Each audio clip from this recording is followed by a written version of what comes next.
j'aimerais aussi nous faire comprendre une chose. Servir Dieu, ce n'est pas seulement prêcher. Arrêtons de souffrir, bien-aimés. Ne cherchez pas que les services populaires, ne cherchez pas que les services qui vous rendent populaire, qui fait de vous une vedette. La femme qui balaye à l'église est au service de Dieu. Job chapitre 1, qu'est-ce que Dieu dit à Satan? As-tu vu mon serviteur Job? Qu'est-ce qu'était Job? Était-il prophète? Était-il apôtre? Non, Job était serviteur de Dieu par son comportement. C'était quelqu'un qui servait de modèle aux autres. Et en cette qualité-là, il était serviteur de Dieu. Bien-aimé, arrête de te chercher quelque chose pour ta gloire. C'est pour ça qu'aujourd'hui, excusez-moi de vous le dire, les bergers, les prophètes, les hommes de miracles sont en train de se multiplier dans le monde. C'est parce que ça fait du bien à être prophète. Ça donne de l'honneur. Mais balayer à l'église aussi, c'est un service. Balayer à l'église, c'est un service. Le protocole, c'est un service. Écoutez, même nous, l'église, nous, serviteurs de Dieu, apprenons à valoriser tous les services à l'église. Parfois, c'est nous, pasteurs, qui faisons que les gens cherchent toujours à envier la chair. Parce que nous n'avons pas du respect pour les femmes qui balayent à l'église. Aucun respect. Écoutez, bien-aimés, j'aimerais vous dire une chose. Dieu appelle Moïse, mais pour construire le tabernacle, Dieu lui donne Betsalel et Oholiab. Des couturiers, des tailleurs. Ils étaient là pour faire la décoration. Ils avaient l'onction pour la décoration, bien-aimés. Il n'y a pas que l'onction pastorale dans l'église. Il n'y a pas que l'onction prophétique. Bien-aimés, il y a aussi l'onction pour balayer. Il y a l'onction pour faire la sécurité à l'église. Il y a l'onction pour torchonner, pour nettoyer. Valorisons les services à l'église. Donnons de la valeur à tous les services à l'église, bien-aimés. Le Dieu qui est ton Père, il a besoin de toi aussi pour un service. C'est comme dans nos maisons. Quand papa a besoin de quelqu'un qui doit lui amener de l'eau à boire, il appelle un enfant, il dit amène-moi de l'eau. Et puis le même papa appelle un autre enfant. Il lui dit toi prends la voiture, va m'acheter quelque chose sur boulevard. Il appelle un autre enfant, il dit toi fais-moi du thé. Il appelle un autre enfant, il lui dit toi cire mes souliers. Et il appelle un autre enfant, il lui dit toi ramasse les gobelets qui est par terre. Pensez-vous que l'enfant qui a ramassé les gobelets est moindre que l'enfant qui est parti avec la voiture? Ils ont été envoyés par le même Père. Et tout celui qui fera ce que le Père a demandé, il aura la considération auprès du Père. Fais ce que Dieu te demande avec joie. Arrête de réclamer ce que l'autre fait. C'est le même Père qui nous dit, toi chante à la chorale, toi fais le protocole, toi fais ceci, toi fais cela. C'est le même Père, c'est le même amour. Écoutez bien aimés, celui qui balaye à l'église n'est pas moindre que le pasteur qui prêche à la chair. Non, ils sont tous au service de Dieu. Ils sont tous au service de Dieu. La Bible dit que ceux qui vous enseignent ont droit à un double honneur. Cela ne veut pas dire que celui qui balaye n'a pas d'honneur. Non, la Bible parle de double honneur. Ça veut dire qu'il y a de l'honneur pour tous, mais il y a plus d'honneur pour celui-là. Fais, bien-aimé. Fais, bien-aimé, l'œuvre de Dieu. Fais l'œuvre de Dieu. Mais avant de te mettre au service, pose-toi la question, est-ce que j'ai changé? Est-ce que j'ai une nouvelle mentalité? Pose-toi la question, ce que j'ai fait, est-ce que c'est Dieu qui me l'a mis à cœur? Est-ce que je l'ai fait comme Dieu veut, où il veut, à l'heure qu'il veut, avec la personne qu'il veut? C'est très important, bien-aimés. Laissez-moi vous dire que beaucoup de gens, je voulais dire, sont en train de faire beaucoup de choses que Dieu ne compte pas. Le fait que ton mari est pasteur, qui t'a dit que ça te donne le droit de prêcher?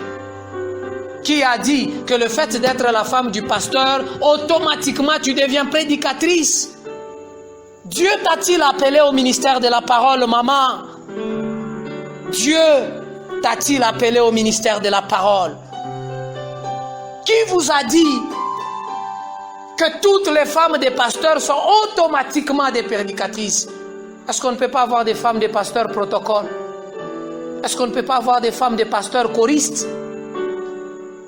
Femme du pasteur, pose-toi la question, si ce que tu fais, c'est Dieu qui te l'a dit.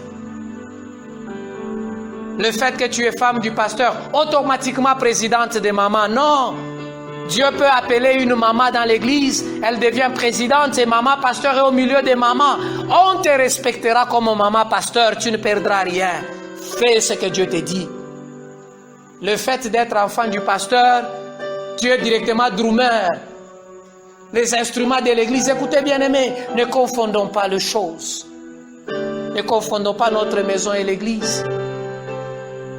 Le fait d'être ami du pasteur, tu deviens directement pasteur adjoint. Non, bien-aimé.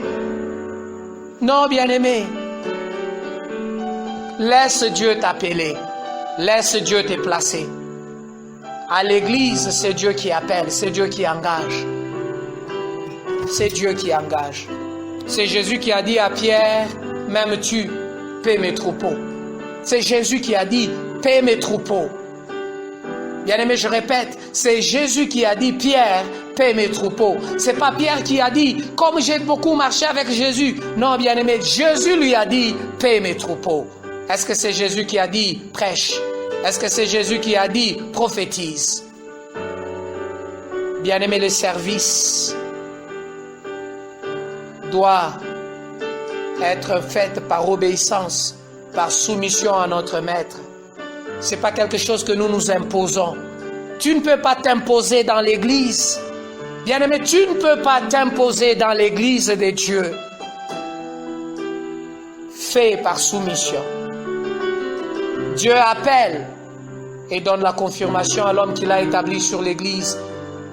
L'homme que Dieu a établi sentira. Dieu lui dira, j'ai appelé celui-là à tel service. Et quand le pasteur viendra te dire, Dieu m'a convaincu, tu le sentiras. Tu sentiras. Bien-aimés, arrêtons de chercher des services par orgueil. Arrêtons de faire des choses qui nous élèvent. Faisons des choses par obéissance à Dieu. N'est-ce pas? Je suis pour vous père et maître. Et si je suis maître, où est l'obéissance? Où est la soumission dans l'église? Bien-aimés, laissez-moi vous dire une chose. Il y a une forme de rébellion aussi. C'est Dieu qui t'a appelé. Il t'a dit comme Aaron, va me servir auprès de Moïse. Et maintenant que toi tu te sens plus compétent que Moïse, ton langage est clair. Moïse bégaye, balbutie. Eh bien voilà, toi tu ne peux pas te soumettre à Moïse. Tu choisis de commencer une église à côté. Et là, tu cherches des gens qui peuvent se soumettre à toi. Ah, bien-aimé, c'est dangereux. Tu refuses de te soumettre pour avoir des gens qui vont se soumettre à toi. Écoutez, bien-aimé, l'église, c'est l'œuvre du Christ. Ce n'est pas une démonstration de capacité. Ce n'est pas une démonstration de capacité. Comme dans cette église, on ne reconnaît pas ce que j'ai fait, je n'irai pas. Quand ils vont constater que l'église sera sale, ils reconnaîtront que moi, maman telle, j'avais de la valeur dans l'église. Non, bien-aimé, quand Dieu t'a engagé à un service, même si on te fait du mal dans l'église là, ce n'est pas ces gens-là qui t'ont placé. Continue à servir Dieu. Écoute, bien-aimé, Dieu peut t'appeler à son service au pied d'un pasteur très compliqué. Reste si c'est Dieu qui t'a placé. Continue à obéir à Dieu au pied de cet homme compliqué-là. Quand c'est Dieu qui t'a placé, ne pars pas de toi-même. Parce que quand tu pars de toi-même, ce que tu iras faire, Dieu ne le reconnaîtra pas. N'oubliez pas que c'est Dieu qui a dit à Agar, retourne auprès de Sarah. Agar dit à Dieu, non, c'est une maîtresse méchante. Dieu dit, je sais, retourne au pied de ta maîtresse et fais ce qu'elle te dit. Il y a beaucoup de gens qui ont des ministères dans des parcelles, qui ont des groupes de prière dans des maisons. Bien-aimés, il est temps de retourner au pied de vos pasteurs qui sont comme Sarah, qui maltraitaient Agar. Ne t'entête pas avec ce petit ministère caché. Retourne là où Dieu t'a placé. Si tu changes d'adresse par toi-même, ce que tu fais n'aura pas d'influence aux yeux de Dieu. Les hommes pourront t'acclamer, mais Dieu ne reconnaîtra pas ce que tu fais. N'oubliez pas que Christ nous a dit, et ce jour-là, je vous dirai, je ne vous ai point connu, et vous me direz, j'étais pasteur, j'étais évangéliste, j'étais prophète. Et Jésus te posera la question, qui t'a dit de faire ce que tu as fait? Qui t'a mis là où tu étais? Qui t'a donné les personnes avec lesquelles tu étais? Parce que servir Dieu, c'est faire ce que Dieu a dit, comme il l'a dit, là où il l'a dit, à l'heure qu'il a dit, avec les personnes qu'il a dit. Bien-aimé, la soumission, l'obéissance fait défaut à l'Église. La plupart des services, les gens les font par intérêt, pas par soumission. Arrêtons de servir dans l'Église par intérêt. Servons par soumission, par obéissance. Notre récompense ne viendra pas du pasteur. Même si le pasteur ne reconnaît pas ce que tu fais, Dieu te payera. Notre récompense ne viendra pas des membres de l'Église. Dans cette Église, on ne reconnaît pas ce que j'ai fait. Le pasteur ne reconnaît pas ce que j'ai fait. Non, fais. Écoutez, bien-aimés, j'aimerais terminer en vous disant, si Dieu vous a appelé à le servir en tant que partenaire, arrêtez de manipuler l'Église et les pasteurs. Devenir partenaire financier de l'Église ne fait pas de toi un chef. Arrête de t'élever au-dessus du pasteur. Soumets-toi. Même si c'est toi qui donnes beaucoup d'argent à l'Église, ça ne te donne pas le droit de manipuler les pasteurs, d'hausser l'épaule. Non, fais ce que Dieu te dit avec humilité. Fais ce que Dieu te dit avec simplicité. Parce que la récompense viendra de Dieu. Ne cherche pas la reconnaissance des hommes. Attends la reconnaissance de Dieu. C'est Dieu qui rémunère bien.